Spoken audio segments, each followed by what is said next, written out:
बिस्मिल्लाहिर्रहमानिर्रहीम। अस्सलाम वालेकुम। जो लोग पाकिस्तान, इंडिया और बांग्लादेश से दुबई जाना चाह रहे हैं, अबू धाबी, उनके लिए बड़ी खबर ये है कि आपको 48 घंटे से पहले जो है वो कोरोना का टेस्ट करवाना पड़ेगा और 6 घंटे पहले एयरपोर्ट पहुंच के और आपको रैपिड टेस्ट भी करवाना पड़ेगा और जो है वो फिर आपको अबू धाबी के लिए रवाना किया जाएगा। और एक सबसे अच्छी बात जो इसमें ये है कि करंतना नहीं करना पड़ेगा, लेकिन पाकिस्तान, इंडिया, बांग्लादेश से जाते हैं तो फिर आपको 4 दिन के बाद आपका दोबारा से कोरोना टेस्ट होगा, उसके 8 दिन के बाद भी किया जाएगा।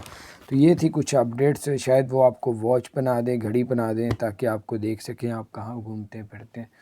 अभी ऐसा कुछ शो नहीं किया उन्होंने, लेकिन उन्होंने जो 4 और 8 दिन के बाद कोरोना टेस्ट किया है तो कहा है, तो इससे कुछ ना कुछ 12 कुछ अपडेट साथ साथ चेंज होती रहती हैं। अब जो यूके से भी आ रहे हैं उनके लिए भी उन्होंने कुछ रूल्स चेंज कर दिए हैं। 48 घंटे पुराना पीसीआर टेस्ट ना, और रैपिड टेस्ट, ये सब कुछ जो है जहाँ जहाँ भी ये बढ़ता जा रहा है कोरोना, तो वहाँ वहाँ वो सख्ती भी करते जा रहे हैं। बार अल्लाह ताला खैर करे।